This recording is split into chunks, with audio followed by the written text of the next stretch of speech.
आदरणीय हम सबके प्रिय भारत के रक्षा मंत्री माननीय श्री राजनाथ सिंह जी, उनके साथ बैठे हुए भारतीय जनता पार्टी प्रदेश जम्मू कश्मीर के ऊर्जावान अध्यक्ष रविंद्र रैना जी, सांसद में हमारे साथी वरिष्ठ नेता जुगल किशोर जी, जम्मू कश्मीर के मुख्य प्रवक्ता एडवोकेट सुनील सेठी जी, मेरे सामने बैठे हुए भारतीय जनता पार्टी के प्रमुख अधिकारीगण, नेतागण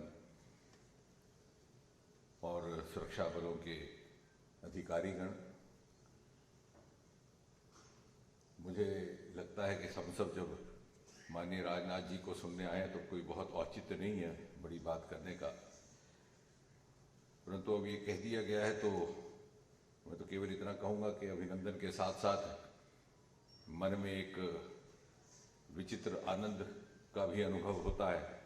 कि जिस प्रकार से राजनाथ सिंह जी के साथ हम सब का, विशेषकर जम्मू कश्मीर के कार्यकर्ताओं का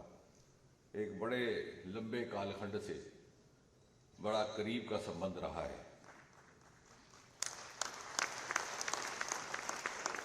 जैसे सुनील जी ने कहा, वो बहुत लंबा अनुभव लेकर के हमारे बीच आए थे, उत्तर प्रदेश से भी, केंद्र से भी, भिन्न भिन्न जिम्मेवारियों को निभाते हुए हमारे प्रभारी भी रहे, मार्गदर्शन भी करते रहे, कहीं राष्ट्रीय महामंत्री के रूप में, कभी अध्यक्ष के रूप में।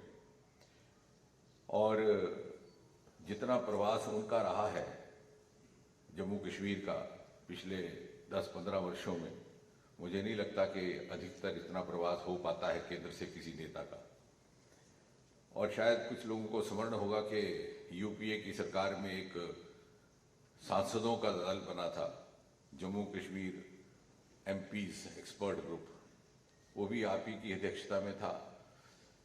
और पूरे प्रदेश का बड़ा विस्तृत भ्रमण रहा, दूर डोडा तक, फिर लद्दाख तक, और हम में से कुछ एक कार्यकर्ताओं को उनके हमरा रह करके बहुत कुछ सीखने को भी मिला। फिर जब आप अध्यक्ष थे तो थोड़ा सा समय परिस्थितियाँ इस प्रकार की थी, किश्तवाड़ का कांड हुआ, और मुझे भली भांति याद है कि आप प्रतिदिन उसकी रिपोर्टिंग स्वयं दिया करते थे टेलीफोन के माध्यम से, मोबाइल तो भी नए नए शुरू हुए थे। और गृह मंत्री के रूप में जैसे अभी रविंद्र जी ने कहा, लेकिन मैं कहूँगा कि प्रमुख जो हमारी उपलब्धियां रहीं जम्मू कश्मीर की दृष्टि से, और जो हमारी मांग चली आ रही थी कई दशकों से,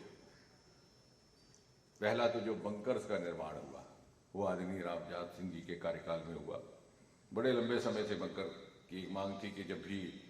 वहाँ पर गोलाबारी होती तो सीमाओं पर रहने वाले लोग, कोई जाकर के पंचायत घर में शरण लेता, कोई किसी स्कूल में, किसी रिश्तेदार के यहाँ। जब बंकर्स की आपने आदेश जारी किया तो पहले तो कम्युनिटी बंकर्स क्या हुआ, फिर कुछ लोगों का आग्रह था, ब्रिगेडियर सुचेत सिंह जी जैसे सीनियर लोगों का, कि नहीं फैमिली बंकर्स होने चाहिए।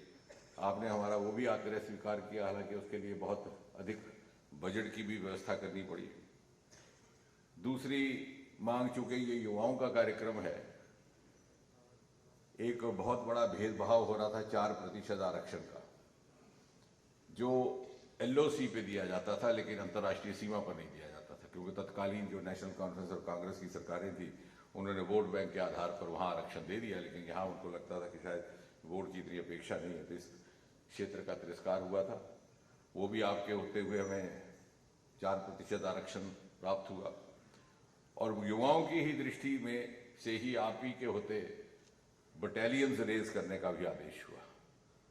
इत्तेफाक से संयोगवश ये युवाओं का कार्यक्रम भी है, युवा मोर्चा भी इसमें सक्रिय है, और ये बात कहना उचित भी रहेगा। रक्षा मंत्री होते हुए जो अनेकों बदलाव आए हैं प्रधानमंत्री श्री नरेंद्र मोदी जी के नेतृत्व में और आपकी देखरेख में, उसमें से एक बहुत प्रमुख ये है, शायद उसका हमें कभी कभी एहसास नहीं होता, कि एक ज़माना था कि हिंदुस्तान विदेश से लिए हुए हथियारों पर निर्भर था। आज पिछले कुछ एक वर्षों में भारत से बाहर निर्यात होने वाले डिफेंस इक्विपमेंट की मात्रा 6 गुना बढ़ गई है। 6 टाइम विक्ट्री। और अभी परसों ही आपने देखा होगा टेलीविजन में जो हमारे प्रमुख निर्णय हुए प्रधानमंत्री मोदी जी के अमेरिका यात्रा के दौरान, उनमें से एक तो ये था कि वहाँ की general electric Hindustan aeronautic limited के साथ मिलकर के फाइटर जेट निर्माण करेगी। और दूसरा जो और भी गौरवान्वित करता है वो ये कि अमेरिका के नेवल शिप हमारे यहाँ के शिप यार्ड्स में आकर के अपनी सर्विसिंग और रिपेयर कराएंगे। आज से 100 वर्ष पूर्व जब हवाई जहाज़ों का चलन नहीं था और यातायात का अधिकतर माध्यम समुद्री जहाज़ था, तो ये सारे जहाज़ बाहर के होते थे। आज इस प्रकार की काया पलट हुई है कि वहाँ के जहाज़ आकर के, और ये विश्वसनीयता है हमारी क्षमता की, जिसके कारण ये संभव हो रहा है। क्वांटम टेक्नोलॉजी आई है जिससे माध्यम से डिफेंस में भी इजाफा होगा। बहुत अधिक बात नहीं करते हुए युवाओं की दृष्टि से मैं समझता हूं कि एक स्वर्णीय काल ये भी है कि हमारे यहाँ 70% से अधिक 40 बरस से कम अवस्था की जनसंख्या है। लेकिन इसका अर्थ ये नहीं है कि बुजुर्ग अब चल बसे। अगर आप ग्राफ देखेंगे पॉपुलेशन का, इट इज बाइफेसिक। प्रतिशत 40%, 40 साल से कम अवस्था के 70%, लेकिन कुल मिलाकर के 60 बरस से ऊपर की आयु के लोगों की संख्या भी बढ़ती जा रही है। और इसका समन्वय बना करके किस तरह से इसको राष्ट्र निर्माण में लगाना, ये हमारे लिए एक चुनौती रहेगी। जम्मू कश्मीर का युवा सदा से बड़ा आकांक्षी रहा है, एस्पिरेशनल रहा है, और युवा मोर्चा के माध्यम से हम ये भी अपेक्षा करेंगे कि स्टार्टअप की जो मुहिम सारे देश भर में इस समय गति पकड़ चुकी है, उसको यहाँ पर भी थोड़ा सा प्रचलित किया जाए। माननीय राजनाथ जी को जानकर के खुशी होगी कि एग्रीटेक स्टार्टअप्स का एक नया आयाम जम्मू कश्मीर से ही जन्मा है। लेवेंडर कल्टीवेशन और अरोमा मिशन का आगाज भद्रवाह से हुआ था, जहां माननीय जी ने 2019 में एक जनसभा भी की थी। और इसलिए आने वाले समय में